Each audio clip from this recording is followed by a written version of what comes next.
Hello everybody, you're very welcome to this episode of Object-Oriented Programming. In this episode we're going to look at inheritance and how that works. So we've mentioned it before that one of the key concepts around object orientation is this idea of reusing software. So rather than have to rewrite, we try and reuse where possible. So the simple idea of inheritance is, if I have a class that does a bunch of stuff already, and I'm writing another class that might need to do similar stuff, instead of rewriting that similar stuff, let's just say to the first class, give me your methods and attributes so I can use them for the subclass.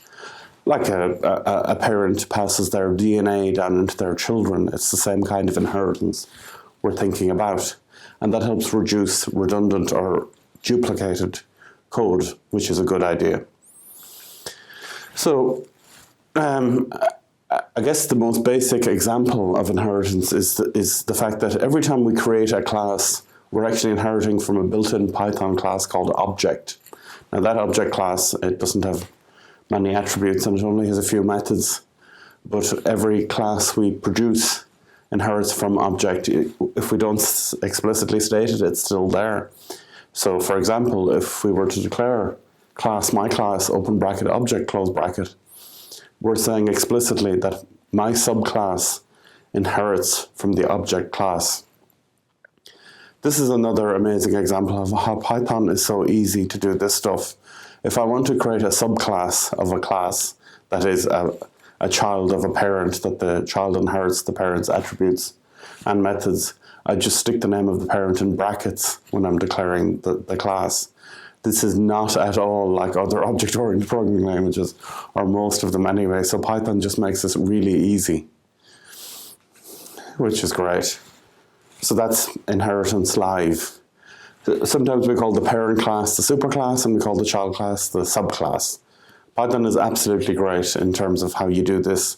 It's very low syntactically. There's a low syntactic requirement.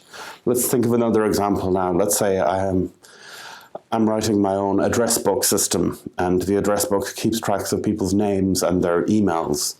And we're going to call our address book system contact. So it's our contact list, and it keeps a list of all our contacts, again, with their names and addresses, or names and email addresses. So here's some possible code. The class is contact. There's a list type or an array type called contacts list. And then we declare our initialization method, which takes in a name and an email address. It says that the current name is assigned the name that comes in, and the current email address is assigned the email address that comes in. And then we append, or we add on to the existing contacts list that we've declared up at the top as empty. We append on the current object, that is the name and email address we've just gotten in. So this initialization routine says, create me a list with the name and an email address in it, and add that name and email address to the list. So yep, up here what we're saying is we're declaring a contact list. Now, because it's not inside any method, it's just inside the class, what that means is there's only going to be one instance of that array or list called contacts list. So it's instantiated already, and it's instantiated as an empty list to start with, and then we append values on.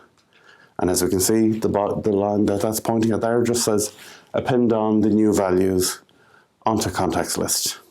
So it's very straightforward, and that's kind of like the stuff we were doing with arrays before. You just create an array and then add elements to the array, but in object-oriented language instead. So then what's our contact object? Well, it's got methods and attributes. The attributes on top, the attributes are name, email, and the contact list. And the only methods we have so far for contact is the init method. So using the same kind of pictorial representation we used before, we've got attributes and methods. Moving on, now let's say our contact list, some of them are personal friends of ours, or some of them are staff members of the company we work in, or some of them are our customers and some of them are our suppliers. So if I work in a company, a supplier is somebody who sells me stuff. If I have a supplier, maybe I might want to order stock from them. So I need to create a method or a way of ordering stock from the suppliers that are some of the people in the contact list, but not others. So let's create a new class called supplier that gets everything from contact, and we have a new method called order, and it just takes in an order and it prints out a message saying the order will send whatever you order, bananas to John Smith, whatever it is, it just prints out a message. The important thing to get here is that we've declared a type called contact already. Contact has the attributes we know: name, email address, and contacts list, and it has methods I and IT. So the supplier method that we've just declared here, because we've put the word contact in there, even though we can't see it there, it has the method I and IT in there already. It has contacts list in there already. It has email address and it has name in there because it's inheriting or receiving all of those attributes from the contact class directly. So that's all we need to do. If we want to pass methods and attributes to a new class, we just add the parent or superclass name in brackets and we get all that stuff. And we're just printing out what the order says here. So if we want to compare, here's our contact object again. And now here's supplier. The only difference between supplier and contact is that supplier has the order method as well. But supplier has everything else from contact, as name, email, contact list, and the INIT method as well. So we didn't have to write that out. All we had to do was just say supplier open bracket contact, and it gets everything else from the contact method, which is really cool and really useful in some cases. Let's see how we'd run that. So we could declare two instances of contacts, C1 and C2, and they're Tom and Fred, staff member, and their email address are Tom or Fred, staff member at mycompany.com, and we'll declare two suppliers, and they're Joe and John supplier, and they're at supplies.com. Okay, so we can see the declaration is exactly the same. The reason it's the same is because the INIT method is the same in both. It's the same method because it's the contact method in both cases. So we initialize them all the same. And if we print out the information from both, it works out exactly the same. The only difference is this: I can order a bag of sweets from supplier number 1, which is, I think, John supplier, or I could order boiled eggs from Joe supplier, supplier number 2. And if I run that, and you can run this sample code, it will say the message that's in the order method. The order will send our bag of sweets order to Joe supplier, and the order will send our boiled eggs to John supplier. Now, if we try, instead of S1 and S2, if we try and order from contact 1 and contact 2, which doesn't have the method order in it, boom, we're going to get an error, because the order method exists only on supplier. Although supplier inherits everything else, we've added in this new method called order. It's there on supplier, but it isn't there on contact. Just a reminder, it's all visually again. Contact is the superclass or parent. It has name, address, contact lists, and INIT, whereas the supplier has all of that plus order as well. So when we declare an instance of supplier, we can do, let's say S1, we can do S1.order and that'll work. If we declare an instance of contact, if we do C1.order, it won't work because that method only exists on the supplier one. So you get everything from the contact, plus you add in new methods into the child class. So let's look at what are called extending built-in. So what's a built-in? Well, a built-in is if we wanted to give more powers to an existing feature. So we have our contact list, which is a list. Let's say we wanted to search that list for a particular name. We'd use a method called search list or something like that. Where would we put that? Would we put it on the contacts? Would we put it on the supplier? Not really. It would make more sense to put it on the list itself. So is there some way we can think about this. You have a variable. There's some way we can add to a variable a search feature to it. Not in procedural programming, but yes, definitely in object-oriented programming, we can do as follows. We can create a method, let's say contact list, and it's of type list, so it's inheriting list. And we can declare a method which takes in a name and then builds an empty list of contacts within the contact list that match that name. And we loop for each element in the list, check if that element matches the name. And if the name matches, then add that to our matching contacts list. And then we return our new list, which is matching contacts.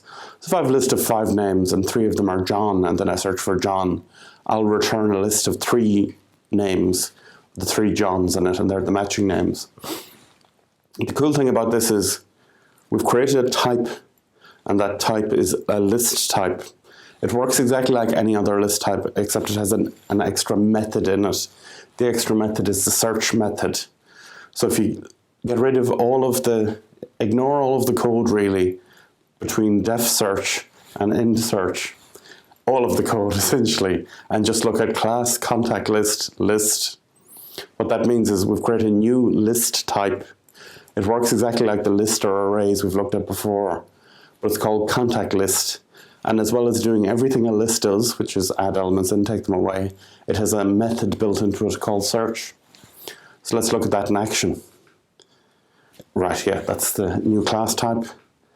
And we create a new list, which is the list only of the items that match. So if we see that in action, our code is exactly the same as the original contact. The only difference is now what we're saying is, instead of declaring contact list as open square bracket, close square bracket, we declare it as being of type contact list. So we instantiate a type of that class. So all we're getting is a normal list plus this search method as well. Yeah, that's exactly it. So we just declare it as being a class instead of just open square bracket, close square bracket. So then if we were to do something like create 3 contacts, Tom, Fred, and Anne staff member, and we could ask for a particular name to search for, then we could use the search function to print out who's in the list with that name. So in the example here, I searched for the name staff. As it happens, all 3 staff members have the name staff in it as the first part of their surnames. So it creates a new list, Tom staff member, Fred staff member, and Anne staff member, without the email addresses, with just the names of the people in the contact list who have the word staff as part of their name. So that's a built-in, we're building in new methods into an existing type or class. Now let's look at 2 really neat features that object orientation gives us, overriding and super. And they're both similar to each other. So what's overriding? Sometimes we do, instead of adding new behavior, we want to change existing behavior. So maybe we want to change how a method works depending on the circumstances. So if we look at our supplier code again, and we wanted to change how the order method works, let's say we wanted to check if the supplier's balance, that is how much money they have to pay us, is less than 0. We might say that customer is in debt and we mightn't allow them to order from us, or we mightn't want them to be ordering anything. So then this is exactly the same as the supplier code as before, but we've added in bits in green there, as you can see. The new method, the new class, I beg your pardon, is an extension of the supplier class, and it's supplier check instead. And now the order method takes in both an order and a balance as well, and it just checks if the balance is less than 0. So this is exactly like the supplier class with its order method, but we've instantiated a subclass of that. So we have contacts, supplier, and now supplier check. And the supplier check class is a child of the supplier class, which is a child of the contacts class. This child does exactly the same as the supplier, except when you order, you have to put in, as well as what you're ordering, you put in a balance, how much money the supplier has, and if their balance is less than 0, it won't do the order for you. It'll just say this customer is in debt. And that's override. So I'm overriding the order method. It's the same name, but does a different thing now, additional thing. So just to illustrate, let's declare 4 objects, 2 of which are of supplier type and 2 of which are of supplier check type. So we declare them exactly the same because the init method is the same. It's inherited because we didn't change that. The init method for supplier check is inherited from supplier, which is inherited from contacts. You declare all of these by creating a name and an email address. But when we want to order, when we're ordering from suppliers, we just put in what goods we want to supply. Whereas when we're ordering from supplier check, which is numbers 3 and 4, we need to put in a balance as well. Just to illustrate this as an example. Supplier 1 and 2 are normal suppliers. They're not doing balance checks, whereas 3 and 4 are checking the balance. So 3 is over 0, so that order will go through, whereas 4 is less than 0. It's minus 12, so that order shouldn't go through. So again, if you want to run this code, what you'll see is the first 2 methods say we do the order. Normally, the third supplier is the same. It orders correctly, whereas the fourth one, because the balance is less than 0, it just says this customer is in debt and the order doesn't happen the way it would with the other ones. So that's a very neat piece of functionality.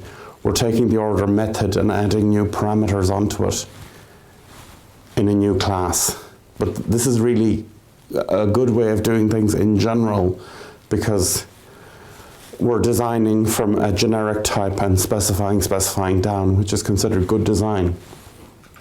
The only downside of it is that in this case, supplier and supplier check both have a bit of code that's similar in it. The bit of code where you print out the message, this order will send whatever goods to whatever supplier. That's a bit of a pity, particularly when you're printing out text. If you have the same text in 2 different classes, what that means is you have to remember, if you need to change that text at all, you have to remember change it in all the different places it is. Whereas if you could just say, let's have it in just one place, that'd be really great. And we can do that using the super class. So the super class allows us to do that. If we look at our code again for supplier check, we remember it inherits from supplier. We know that we have a method called order. Checks if the balance is less than 0, then it says the customer is in debt. Otherwise, it does exactly what it used to do before. So this new order, the supplier check order, has an if statement in it, a then bit, but the else bit is exactly as it was in supplier.order. So it just prints out a message saying the order will be sent to our whoever, order to the supplier name. So if that bit is exactly the same as before, we can use the super method to do the following. We can just change that text from being print out the message to just say call the parent class, which is super. So the parent class of supplier check is supplier. So else, what it's saying is supplier.order and pass in the order details into it. So that's saying I don't need the print statement. I can just call the parent method and let it do that. What the benefit of that is that if we change the text in supplier.order, the text will automatically be changed in suppliercheck.order as well, because the print statement is only in one place. It's only on the supplier.order method, which, because we're in a subclass of that, by just saying super, we get to call the order method in that. So have a go with that code, play around with it, see what you think. As I say, super.order for me, just think of it as being supplier.order. Have a go with it, muck around with it, try your own experiment with it, and we'll see you on the next episode. Thanks very much.